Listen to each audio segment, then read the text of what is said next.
Très bien. Avez-vous des questions? Questions?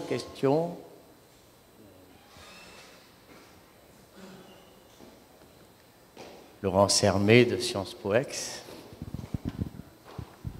Merci Jean-Marc, merci Jean-Pierre. Ma question s'adresse à Jean-Marc, puisqu'elle interroge ta conclusion. Qui fait le lien à la France? La méthode que tu as utilisée me semble, dans un premier temps, dire que le lien de la Polynésie à la France est fabriqué par la France. C'est tout ce que tu as est fabriqué. Par qui? La France. C'est tout ce que tu as expliqué, à mon avis, dans ma compréhension des choses, dans la majeure partie de ton discours. Et là, tu conclus avec l'inverse. Le lien à la France qui est fait par les Polynésiens eux-mêmes. Notre histoire n'est pas celle de la France. Et j'aimerais savoir un peu plus, comprendre donc qui fait le lien à la France. Les deux parties, la France, selon les circonstances, comment tu vois les choses. Voilà. Et puis question supplémentaire à laquelle je ne résiste pas, quelle place tu accordes à la Constitution française dans tout ça? Pardon, je n'ai pas compris.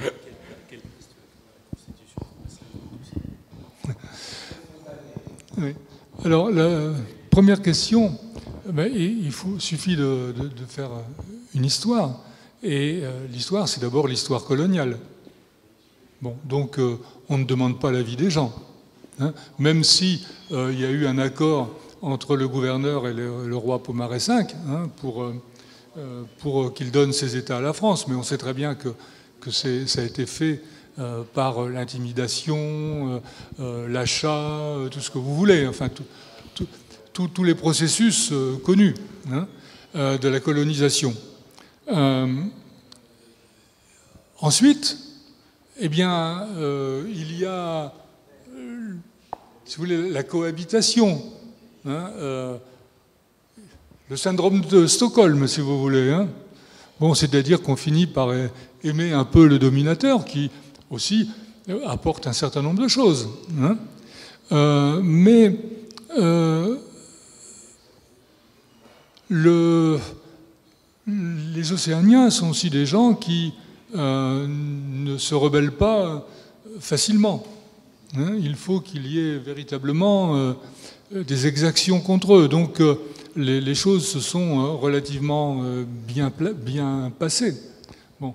Mais, alors, si on en vient aux essais nucléaires, alors le général de Gaulle a eu une phrase impitoyable. Quand le gouverneur lui dit « Écoutez, mon général, il faut quand même expliquer aux Polynésiens que vous allez leur faire un centre d'essai chez eux. » Et le général de Gaulle a répondu « Les Polynésiens sont gentils, il ne faudra pas regarder à l'argent. » Ça veut dire on va les acheter, c'est tout. L'amiral Vichot, que je citais tout à l'heure, il nous a dit, dans des réunions publiques, il nous a dit « Bien sûr, nous avons acheté la paix sociale. » Bon. Voilà, donc... alors maintenant, si vous voulez, le lien à la France, c'est aussi fait du réalisme. C'est-à-dire, qu'est-ce qu'on ferait sans la France? Alors, qu'est-ce qu'on ferait sans la France? C'est aussi une idée qui est imposée par la puissance ex-coloniale. Hein, c'est-à-dire que... Alors, ça se passait comme ça. À chaque élection territoriale, il y avait un journaliste, je ne citerai pas son nom, qui faisait le tour du Pacifique et qui faisait des reportages sur les nations indépendantes et qui vous donnait un tableau tellement apocalyptique hein, des territoires indépendants que, bon, vous voyez, quand on disait à un jeune instituteur, tu sais, ton homologue au Vanuatu, il gagne 5000 francs CFP par mois, hein, et toi, tu en gagnes 220 000 hein, à l'époque. Bon, donc il n'y avait pas photo, si vous voulez. Hein. Bon, donc il y a tout cela. Il y a la propagande, mais il y a les mariages aussi. Hein. Il y a le métissage. Donc les liens se font. Bon, regardez un petit peu nos hommes politiques polynésiens. Est-ce que vous seriez capable de me dire ce qu'ils sont hein, entre des origines chinoises, françaises, américaine, polynésienne. Bon, voilà. Donc, les liens sont aussi ceux-là. Et puis, bon, il y a eu parmi les Polynésiens des gens qui se sont engagés dans la guerre de 14-18. Hein, vous avez le célèbre personnage de Puvana-Opa qui a été dans les tranchées quand même, hein, et qui avait donné une image de la France absolument extraordinaire. Il avait dit la France, mais c'est le pays de la liberté, la loi française est la meilleure du monde. Simplement, elle pêche par ceux qui l'appliquent chez nous. Bon. Et donc, voilà, les liens se sont faits comme ça. Il y a la Seconde Guerre mondiale, etc. Ils ont été fiers de défendre la France, quand même, hein, ou contre l'Allemagne, bon, ou contre le Japon. Donc, voilà, il y a des liens qui se sont faits comme ça. Et seulement, il y a quand même quelque chose, alors, sur le plan historique qui est important, c'est que on a eu pendant un moment des gens ici qui défendaient l'idée la Polynésie c'est la France, point à la ligne, et qui se considéraient comme français. Hein. Alors, ça donnait à l'Assemblée territoriale des débats extraordinaires. Hein. Alors, par exemple, à un moment donné, on a voulu changer l'expression, l'appellation établissement français d'Océanie, donc, et on a imposé la Polynésie française. C'est la France qui a imposé la Polynésie française. Alors, les hommes politiques ont continué quand même à discuter en disant ben oui, mais on pourrait faire, par exemple, on pourrait mettre Tahiti, un tiret, Océanie française. Alors, il y a un adversaire de Puvana et des indépendantistes, si vous voulez, qui disait non, il ne faut pas cette appellation parce qu'il y a d'un côté Tahiti et il y a Océanie française. Et forcément, on finira par oublier Océanie française. On ne dira jamais je vais à Tahiti, Océanie française. On dira je vais à Tahiti. Bon, donc ça disparaîtra. Et un autre, c'était Bambridge, Rudy Bambridge, qui a dit mes amis, entre Tahiti et Océanie française, il ne faut pas mettre un tiret, il faut mettre un trait d'union. Bon, c'est beau ça, hein? Bon. Alors maintenant, à la question, et la Constitution dans tout ça, bon, écoute, tu es le spécialiste, je te laisserai. Hein? Mais, par contre, ta question est intéressante, parce que ça, c'est la France vue d'en haut. Hein? Alors, quand le président dit notre histoire n'est pas celle de la France, mais qu'est-ce que la France a fait? Elle a donné des institutions à la Polynésie. Mais c'est quoi les institutions? C'est les institutions de type français. Les institutions de type français, elles sont le fruit de quoi? De la lutte contre la royauté, de la lutte contre l'Église. Mais ici, on n'a pas lutté contre la royauté, on n'a pas lutté contre l'Église, bien au contraire. Bon, donc, on a des institutions qui correspondent à une autre histoire, et ne vous étonnez pas s'il y a des dysfonctionnements. Donc, la Constitution, c'est un cadre dont ils ont d'ailleurs bien essayé de se libérer, puisque le préambule de la Constitution ne s'applique pas en Polynésie. Indemniser les gens qui sont privés d'emploi pour des raisons économiques, ça n'existe pas ici. Hein? L'article 13 de la Déclaration des droits de l'homme sur la contribution en fonction de ses possibilités aux besoins de la collectivité, ça n'existe pas ici. Et quand on dit aux juristes, et tu en es, mais c'est anticonstitutionnel alors. Mais non, c'est le statut. Bon, alors débrouille-toi pour expliquer aux gens comment on peut être en France et ne pas respecter les grands principes de la République.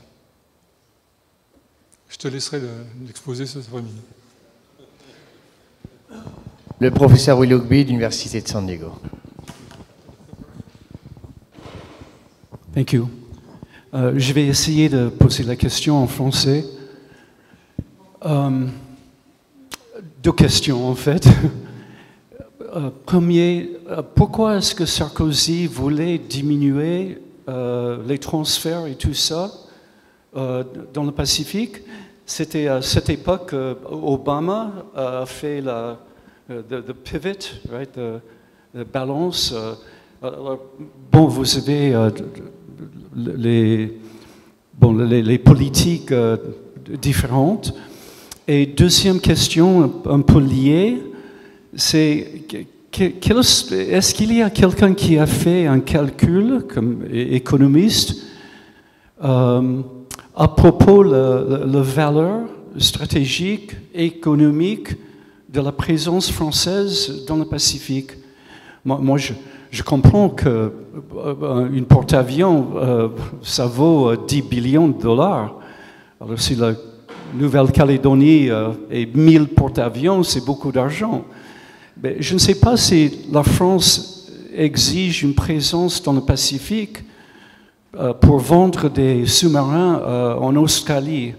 Alors je me demande exactement, bon, il y a Sashimi, il y a Nicole, mais est-ce qu'en fait Sarkozy peut-être avait l'idée que la présence française dans le Pacifique était plutôt prétention impériale, ou est-ce qu'il y a vraiment des intérêts stratégiques et économiques?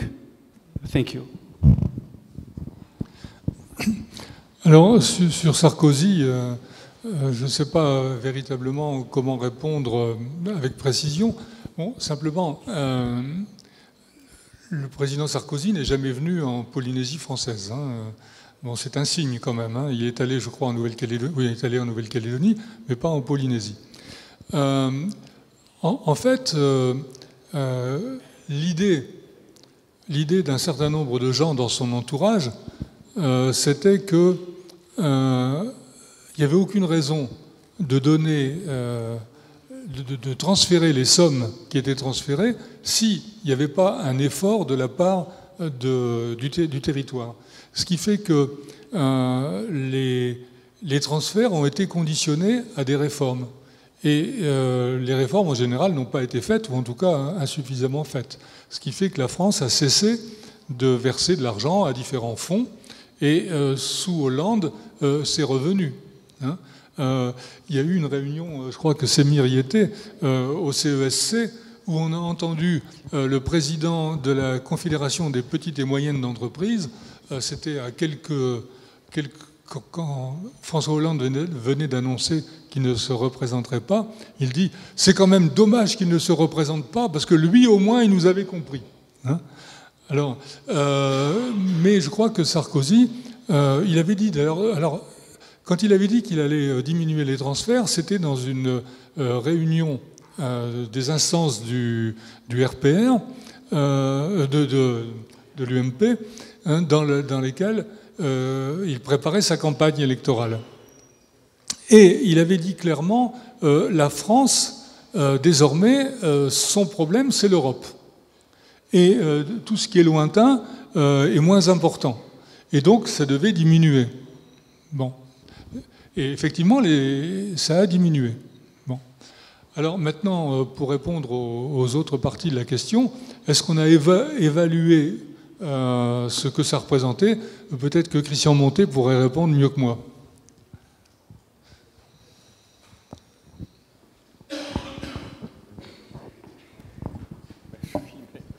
Vous êtes gentil de me solliciter, mais hélas, il n'y a pas de réponse économique à cette question. Le lien, c'est plus une histoire de relations, d'amour, de ce qu'on veut, mais du point de vue économique, c'est extrêmement difficile à chiffrer. Les intérêts économiques de la France en Polynésie, on pourrait penser à intérêts, enfin, ou en Nouvelle-Calédonie d'ailleurs, on pourrait penser aux matières premières, mais bon, ça appartient pas à la France non plus, c'est plus compliqué, enfin, ça appartient à tout le monde en même temps. Quand une société exploite le nickel, bon, qui gagne? Est-ce que les Français gagnent?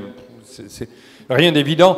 Donc, je pense pas qu'on puisse faire un calcul du type avantage-coût. C'est plus un héritage, comme vous l'avez dit d'ailleurs. Et voilà, on vit avec ça. Et donc, il y a des populations qui ont des liens historiques. et on continue avec ça. Franchement, moi je ne crois pas aux intérêts économiques de la France, en tant qu'économiste, mais ça c'est un point de vue personnel. Aux intérêts économiques de la France, ici, hein, ça existe dans le monde. Il y avait un intérêt militaire, évident, ça, qui était beaucoup plus concret. C'est un intérêt militaire à un moment donné, mais c'est même arrivé après. Hein, c'était pas pour ça que la France est arrivée ici. Autre question?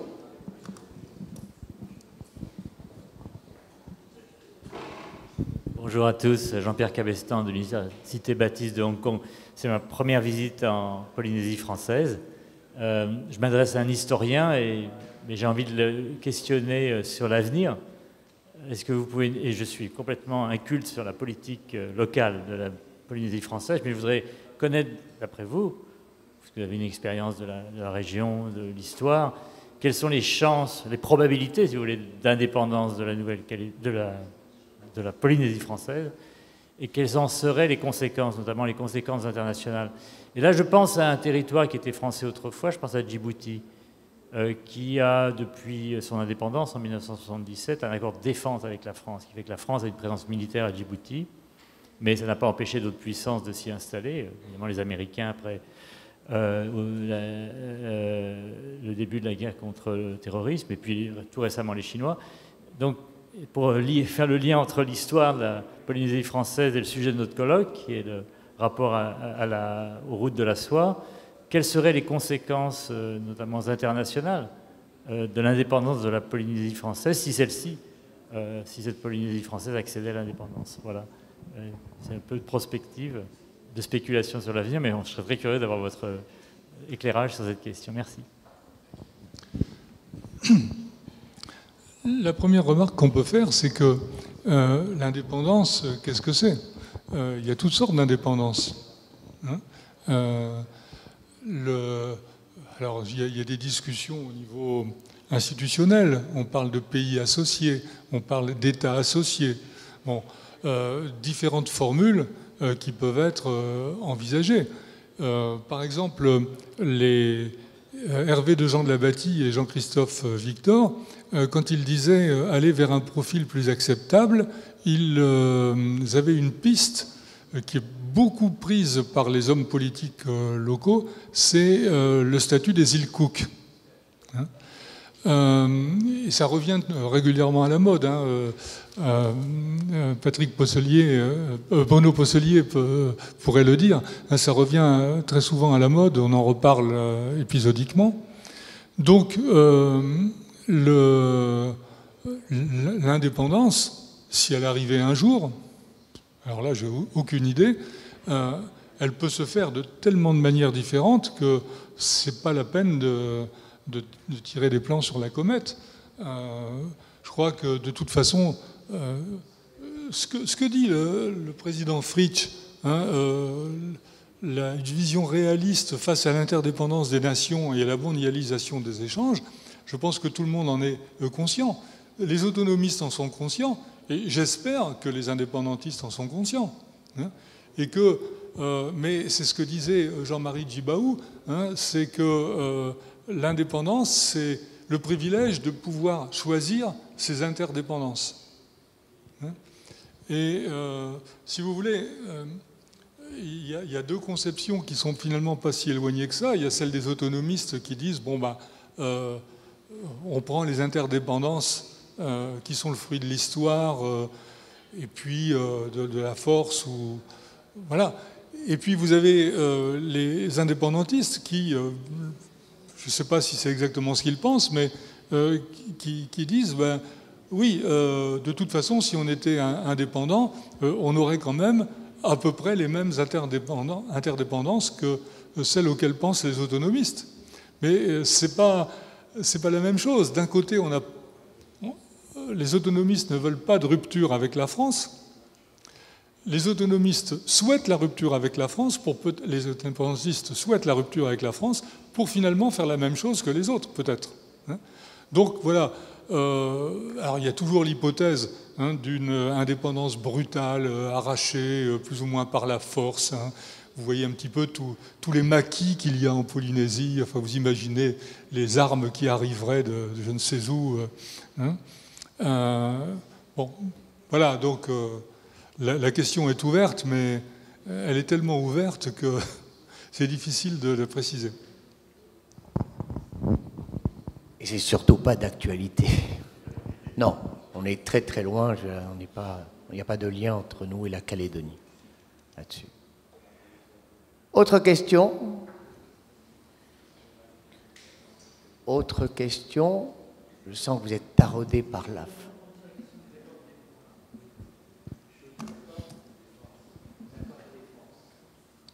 Les accords de défense.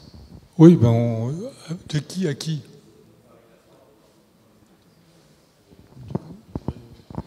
Le principe des accords de défense, c'est que le dernier qui reste pour la France, il est avec Djibouti, avec un État indépendant, ce qui n'a pas empêché Djibouti de négocier des accords de coopération militaire avec d'autres États. Premièrement, un accord de défense ne signifie pas un monopole militaire. Deuxièmement, il y a plus d'inconvénients pour la France que pour Djibouti dans l'accord, puisque ça veut dire que Djibouti extravertit une partie de ses relations diplomatiques envers la France. Donc les devoirs ne sont pas forcément dans le sens qu'on croit. En d'autres termes, si un avion militaire traverse la zone aérienne djiboutienne sans autorisation, c'est la France qui doit automatiquement prendre les mesures de sanctions militaires. Bon, ici, en l'occurrence, l'accord de défense ne porte pas avec Djibouti sur le contrôle maritime de Bab el-Mandeb. Donc il faut aussi bien définir ce qu'on appelle un accord de défense et pas en faire une sorte de bloc qu'on jette comme si c'était un truc aveugle qui était une sorte de main militaire qui essayait de s'accaparer. Ici, la question, elle serait plus sur la capacité d'un État océanien ou d'un ensemble océanien à constituer une marine. On a ce débat avec les Malgaches, on a ce débat avec d'autres États. Je ne pense pas qu'il y ait des solutions d'indépendance maritime. En revanche, que les interdépendances et surtout le respect des zones économiques exclusives et donc des espaces de souveraineté soient bien négociés, ça c'est un vrai débat. Et donc le bénéfice de la ZEE, ça, c'est un vrai débat. À qui va le bénéfice de la ZEE et qui est en charge de sa protection contre quelle menace? Et contre quelle menace? Ça veut dire des menaces militaires, ça veut dire aussi des menaces commerciales. Parce que le principe dans le canal du Mozambique, le principe dans beaucoup d'autres zones, c'est quand même du braconnage massif. On parlait ce matin de la protection de l'environnement. Il existe quand même certaines compagnies dans le monde de chalutiers spécialisés dans le ratissage des fonds sous-marins. Et c'est la marine française qui est appelée pour faire le gendarme. Et évidemment, comme tout gendarme, on n'aime jamais quand il nous flash, quand on est le chauffeur. Mais alors qu'est-ce qu'on est content quand il attrape les autres? Et c'est tout le problème. C'est que cet aspect-là est très mal défini pour moi, où va le bénéfice de la protection de la ZEE. Mais à ce compte-là, alors, il faut expliquer quels sont les contrats de violation de la ZEE passés par des pouvoirs publics dans les sous-régions. Et là, on voit très vite que c'est plus du tout une question de capacité militaire, ce que vous appelez les accords de défense, c'est une capacité de volonté de partage, d'extraversion, d'interdépendance, de souveraineté politique et économique. Pour moi, la clé est là. Djibouti, elle a un accord de défense avec la France, elle a vendu déjà 3 fois son port, 2 fois à la Chine, 1 fois à la Turquie. Et elle a dénoncé son accord, elle a réussi à renoncer au parc qu'elle avait avec les Émirats arabes unis, elle est en contentieux à la Cour de justice internationale pour avoir cédé de manière illégale les parcs qu'elle avait vendus aux Émirats arabes unis à un autre État. Voilà, donc je pense que la question est un peu plus économique et politique. Ce qui nous amène cet après-midi à 14 h à l'aspect économique de l'axe Indo-Pacifique et des routes de la soie. Donc je vous invite à revenir cet après-midi à 14 h. Merci.